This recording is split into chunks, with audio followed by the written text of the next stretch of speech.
শাহরুখ থেকে রণবীর, সলমান থেকে শাহিদ, কিংবা দেব থেকে জিৎ, বলিউড বা টলিউডের বড় বড় সুপারস্টারদের লিপে আর শোনা যাবে না অরিজিৎ সিংয়ের কণ্ঠ।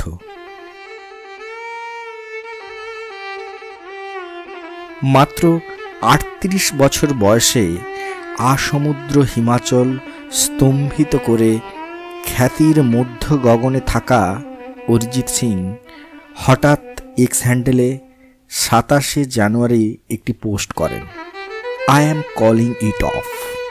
আর তাতেই ৮ থেকে ৮০ সমস্ত অরিজিৎ অনুরাগীদের মনের আকাশে এক রাশ কালো মেঘ।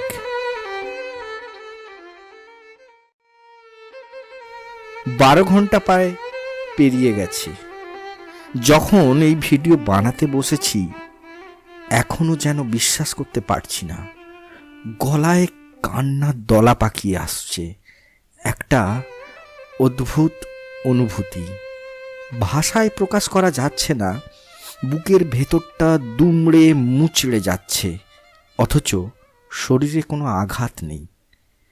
কোটি টাকার কনসার্ট করেও মাত্র ১১ টাকার পারিশ্রমিক নিয়েছিলেন রামপ্রসাদ গান গাওয়ার জন্যে। সেই মানুষটা আছে, বহাল তবিয়েতেই আছে।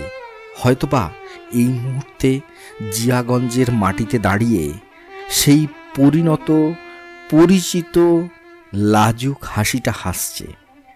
তবুও মনে হচ্ছে আজ আমাদের পৃথিবী থেকে খুব একটা দামি কিছু চিরকালের মতো হারিয়ে গেল।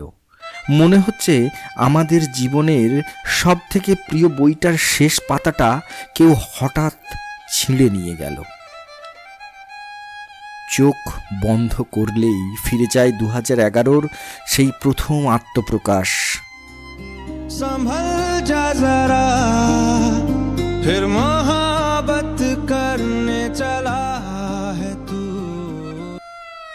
কিছু কিছু বিদায় বড় নিঃশব্দে আসে। সেখানে কোনো সাংবাদিক সম্মেলন থাকে না, কোনো মাইকের আস্ফালন থাকে না।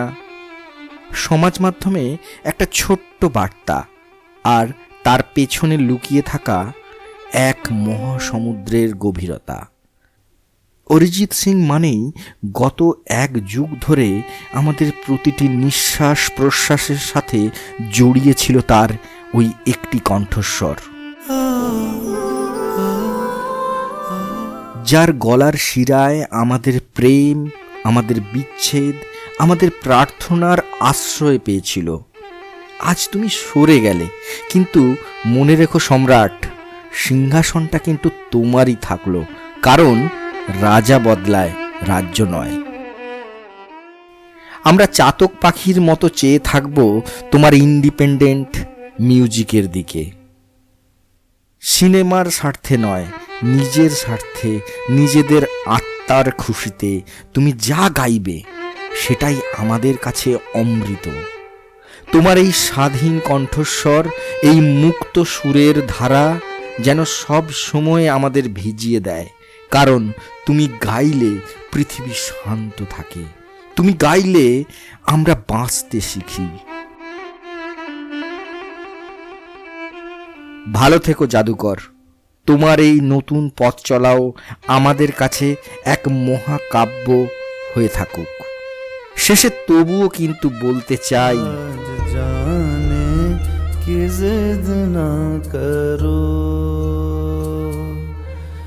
यूं ही पहलों